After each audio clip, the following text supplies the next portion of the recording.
नौकरी में लग गए हैं। अपनी बेटियों की पहलवानी की शुरुआत के साथ साथ महिला कुश्ती दंगल की शुरुआत भी उन्होंने की। ये दंगल 2 दिनों तक चलता है। इसी को लेकर हमारी खास रिपोर्ट देखिए।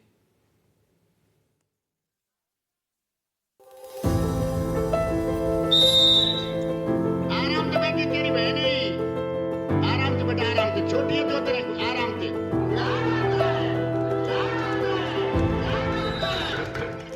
भरतपुर जिले की बेटियों ने न सिर्फ देश का नाम विश्व पटल पर ऊंचा किया, बल्कि उन लोगों को भी करारा जवाब दिया है जो उनके खेल को लेकर उन्हें ताने मारते थे। फल मिले मेहनत को।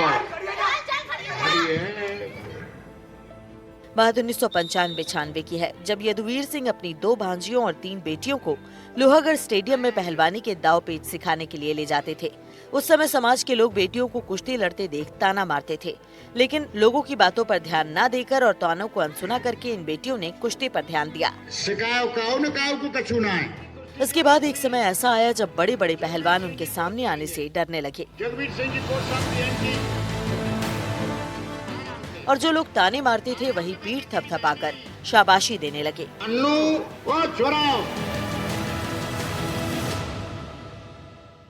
दंगल फिल्म तो आपने देखी होगी। दंगल फिल्म की कहानी बिल्कुल सटीक बैठती है भरतपुर के यदुवीर सिंह सिनसिनी पर। यदुवीर सिंह सिनसिनी ने सन 1995-96 में 4 बेटियों को कुश्ती दंगल में उतारा था, लेकिन समाज के लोग थे उनको देख करके ताने मारते थे। समाज के लोगों के तानों को अनसुना करते हुए अपनी बेटियों को कुश्ती के दाव पेच सिखाते रहे। स्थिति ये हो गई कि उनकी 4 बेटियों में से 3 सरकारी नौकरी में लग गई। उसी समय से वो भरतपुर में महिला कुश्ती दंगल का आयोजन कराते आ रहे हैं। देश में कई दंगल होते हैं, लेकिन महिला कुश्ती दंगल सिर्फ भरतपुर में होता है। आइए उनसे जान लेते हैं। सर, क्या नाम है आपका? मेरा नाम यदुवीर सिंह है। और सर, क्या कहेंगे, कैसे महिला कुश्ती दंगल की शुरुआत हुई? क्या हमने सुना था आपकी भी बच्ची थी, क्या सर? ऐसा है, वैसे तो भरतपुर कुश्ती के क्षेत्र में बहुत आगे रहा है। देश में सबसे पहले जो पहलवान राजा रजवाड़ों के ज़माने में हमारी रियासतकालीन जो मल्ल थे, कार्य पहलवान, सबसे पहले 1935 में सितारे हिंद बने थे। और ये राजाओं का खेल रहा है। पहले राजा ही, जैसे सिंचनी गांव के ननुआ पहलवान हुए, कौरेर के कार्य पहलवान हुए, भर्ती पहलवान हुए, घंटोली पहलवान हुए, तो ये राजाओं के पहलवान थे। और राजा इतने शौकीन थे मल्ल युद्ध के, मल्ल पहलवानी के, कि इन्होंने एक बार शिमला में कुश्तियाँ चल रही थी तो वहाँ कार्य पहलवान जी पहुँचे नहीं थे, तो खुद महाराज ब्रजेंद्र सिंह शिमला में पूरन पंजाबी जो बहुत बड़ा पहलवान था उसे लड़ाने के लिए भरतपुर से ले गए। और उन्होंने वहाँ, क्योंकि उनके पहलवान थे, वहाँ पूरन पंजाबी को जब उन्होंने मात दी, उनको पटकनी दी, और वो उस समय 1935 की बात है ये, जब वो सितारे हिंद का खिताब मिला था। भरतपुर में पहलवानी का बहुत शौक रहा है और ये राजे रजवाड़ों का रहा है। ये मैं जो दंगल कराता हूँ, मैं सन 95 से ये दंगल करा रहा हूँ। सन 95 में पहला दंगल मैंने ऐसे शुरू किया कि महाराजा बच्चू सिंह, जो राजा बच्चू सिंह महाराजा विजेंद्र सिंह के छोटे भाई थे, उनका जन्मदिन 30 नवंबर को है और महाराजा विजेंद्र सिंह का जन्मदिन 1 दिसंबर को है। तो मेरे मन में आई कि पुरुषों के तो होते ही होते हैं, और जब ही ये कुश्तियाँ ओलंपिक में आई थी महिलाओं की, मेरे मास्टर चंदीराम जी के पास मेरा आना जाना था, क्यों मेरे चाचा जी पहलवान थे, उसके अखाड़े पे जाया करते थे। तो 1995 में ये महिला कुश्ती ओलंपिक में आई। पहले एशिया में शुरू हुआ, फिर ये ओलंपिक में आई। तो मैंने उन्हीं से मेरे दिमाग में एक चीज़ आई, क्यों नहीं कि पुरुषों के दंगल तो बहुत होते हैं, महिलाओं को क्यों नहीं आगे लाया जाए। उस ज़माने में महिलाओं को दंगल में उतारना, खेल पहलवानी जैसे खेल में लाना बहुत टिपिकल था। दंगल होने नहीं देते थे यहाँ। मैंने अपनी बेटियाँ, मेरी 3 बेटी और 2 भांजी से मैंने शुरू किया, और मैंने इतना जोरदारी से ये काम किया, मैंने पीछे मुड़ के नहीं देखा। यदुवीर सिंह की 3 बेटियों के साथ एक भांजी ने अंतर्राष्ट्रीय कुश्ती में अपना परचम लहराया और खेल कोटे से बेटी निशु फौजदार, कुमकुम, आस्था और हेमा फौजदार ने सरकारी नौकरी हासिल की। यदुवीर सिंह की 2 बेटियां और एक भांजी शिक्षा विभाग में पीटीआई और एक बेटी एलडीसी के पद पर काम कर रही हैं, जबकि एक भांजी सीमा कुंतल बेटियों को कुश्ती की कोचिंग देती हैं। यदुवीर सिंह के 2 बेटे हैं और वो भी पहलवान हैं और सरकारी सेवा में कार्यरत हैं। सुना है कि आपके परिवार में खेल से कई लोग सरकारी नौकरी प्राप्त हुए, आपकी बच्चियां भी हैं। मेरे परिवार में वैसे सरकारी नौकरी 24 कर रहे हैं, मेरे बाबा के नाती जो लगते हैं। मेरे रियल कजिन लोकेश फौजदार पहले पहलवान था, अब वो एथलेटिक्स में आ गया, आजकल CTI है, चीफ टिकट कलेक्टर है, इंस्पेक्टर है, वो राजकोट में लगा हुआ है। उससे छोटा सब इंस्पेक्टर से भर्ती हुआ है स्पोर्ट्स कोटा में, वो भी आज की डेट में करौली में थानेदार लगा हुआ है। मेरी बेटियां हैं, मेरी बेटी राजस्थान की पहली कुश्ती कोच है NIS, या तो भरतपुर में बाबू सिंह गुर्जर कोच हुआ करते थे शिक्षा विभाग में, या मेरी बेटी है। मेरी दूसरी बेटी सीनियर PTI है, तीसरी बेटी PTI है, और मेरी बेटी खेल कोटा में स्पोर्ट्स में ही आज की डेट में हाई कोर्ट में एक पेशकार है। ये मेरा बेटा भी हाई कोर्ट में पेशकार है, जो कुश्ती का मेडलिस्ट था, और उसकी घरवाली हाई कोर्ट की ट्रेजरर है। इस क्या है कि मैंने एक ही चीज़ देखी है, मैंने सुनता रहता हूँ, अखबार पढ़ता रहता हूँ कि सब चीज़ में नकल चल रही है, लेकिन खेल कोटा में दमखम की बात है, इसमें नकल नहीं चलेगी, कोई फर्जीवाड़ा होता नहीं है। इनका रिकॉर्ड ली। अब मैं वैसे आपको भगवान को धन्यवाद देना चाहूँगा कि मैं भी बहुत भाग्यशाली हूँ। मैं किसान का बेटा हूँ, मैंने फौज में नौकरी की है, फिर मैंने यहाँ डालमिया में नौकरी की है। मैं यहाँ कोई संपत्ति लेके नहीं आया था, लेकिन मेरी मेहनत ने, मेरे उसने मैं भी आज काफ़ी समय से मैंने यहाँ घर बना लिया। मैं 83 में भरतपुर में आ गया था।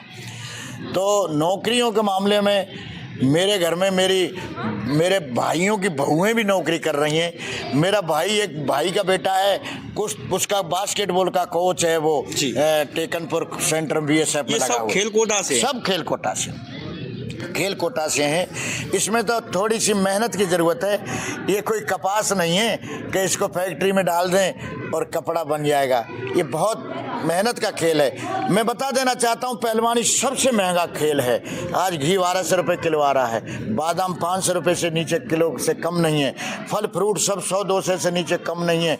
और पहलवान और घोड़ा जिसके घर में होगा नहीं, वो ही जानता है वो उसको कैसे पालता है।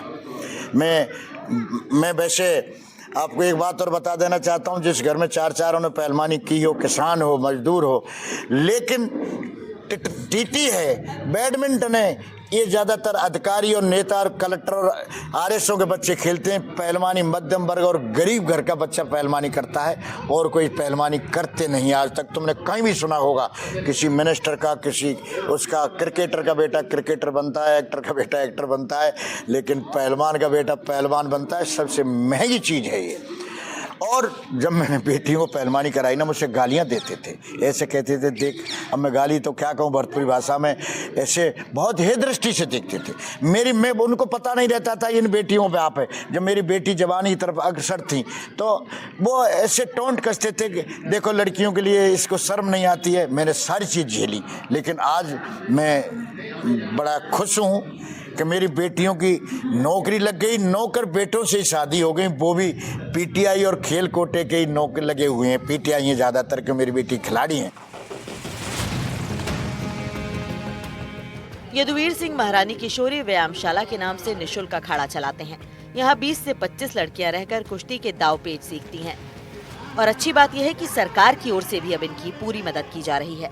इनका सपना है कि भरतपुर की लड़कियाँ ओलंपिक में मेडल जीतें।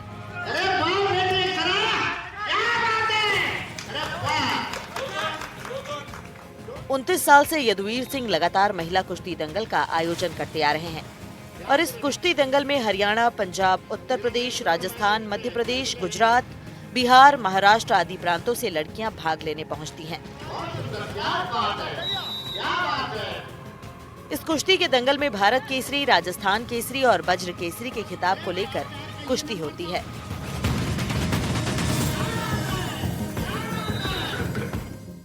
राष्ट्रीय पहलवान सुमन कुमारी ने बताया कि वे देश के अलग अलग प्रांतों में कुश्ती लड़ने जाती हैं, लेकिन वहां लड़कों और लड़कियों की कुश्ती समान रूप से होती है। भरतपुर में यदुवीर सिंह की तरफ से महिला कुश्ती दंगल का ही आयोजन होता है। यहाँ पहलवानों की सुरक्षा को लेकर भी पूरा ध्यान दिया जाता है। वो महिलाओं को आगे बढ़ाने का काम कर रहे हैं, और मैं परिजनों से यही कहना चाहती हूँ कि अपनी बेटियों को भी आगे लेकर आएं, क्योंकि पढ़ाई के साथ साथ खेल भी बेहद जरूरी है।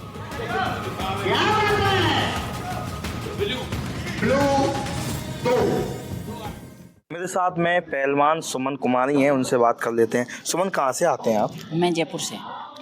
कब से आप पहलवानी कर रहे हैं? मैं 2016-17 से। कैसे आप मतलब पहलवानी में आए? हाँ, पहलवानी में मैं मेरे को गेम करना बहुत पसंद था। फिर उसके बाद में जब मेरे को लगा कि मेरे को ऐसा गेम, इंडिविजुअल गेम देखना चाहिए जो ऐसा हो जो मैं खुद लड़ सकूँ, ऐसा नहीं कि टीम गेम में उतना वो नहीं है बेनिफिट। फिर मैंने सोचा कि मैं मेरी बॉडी स्ट्रक्चर के हिसाब से कुश्ती बेटर लगा, तो फिर मैंने अपना गेम चूज़ किया कुश्ती। तो आप कहाँ तक खेल चुके हैं अब तक? अब तक मेरे वैसे रेसलिंग के अंदर मेरे सीनियर नेशनल में मेडल है और उसके अलावा यूनिवर्सिटी में भी मेडल है। तो आज आपने राजस्थान केसरी जीता, कैसा लगा है?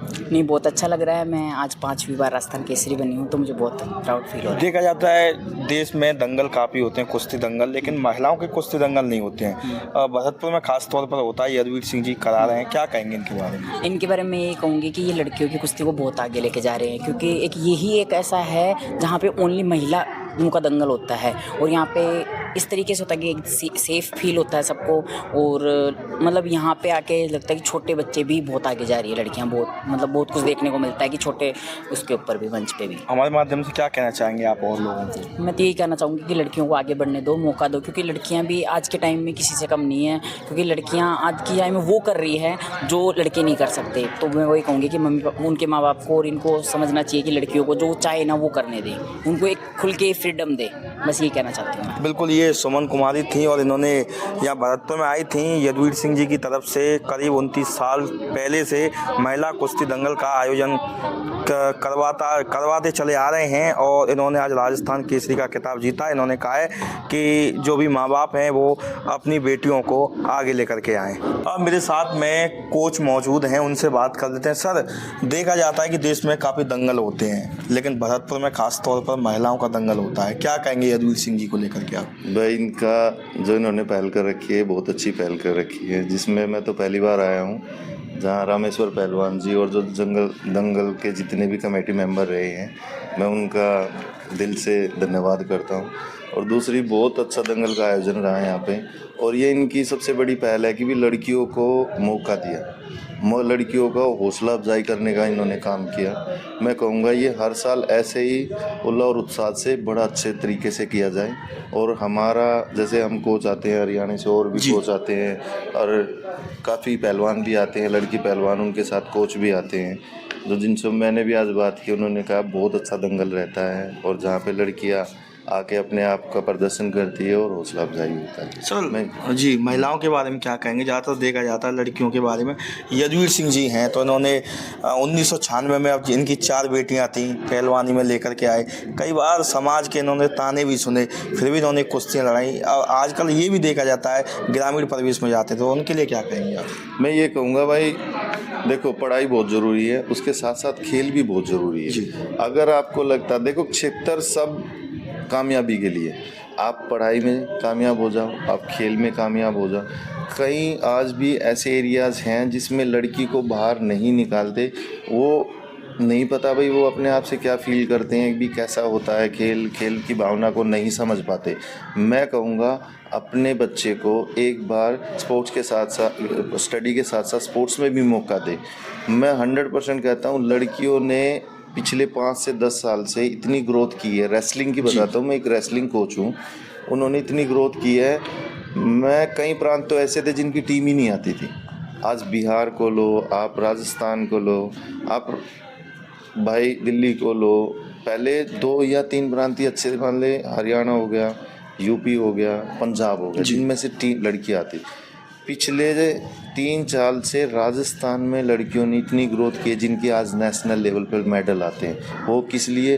क्योंकि जैसे देवेंद्र जी ने, रामेश्वर पहलवान की संगठन ने दंगल कराए, लड़कियों को लड़ने का एक अपने स्टाइल में या नेशनल स्टाइल में कुश्तियाँ कराई, जो वो उन्होंने समझी और आगे जाके उन्होंने प्रदर्शन किया और उसमें वो सक्सेस भी रहे। ऐसे ही पहल करनी भी चाहिए और होनी भी चाहिए। मैं कहता हूँ कि लड़कियों को मौका देना चाहिए, सच में। बिल्कुल, देखिए, इन्होंने कहा है कि जो यदुवीर सिंह सिंसनी ने जो पहल की है वो अपने आप में काबिल तारीफ़ है और परिजनों को जो अपनी लड़कियां हैं उनको आगे लेके आना चाहिए। लड़कियां पढ़ाई के साथ साथ खेल भी ज़रूरी है, ऐसा इनका कहना है। भरतपुर से NDTV के लिए ललितेश कुशवाहा। रेत के सागर के बीच बसी सुनहरी नगरी जैसलमेर में कला, संस्कृति और संगीत का अनूठा संगम।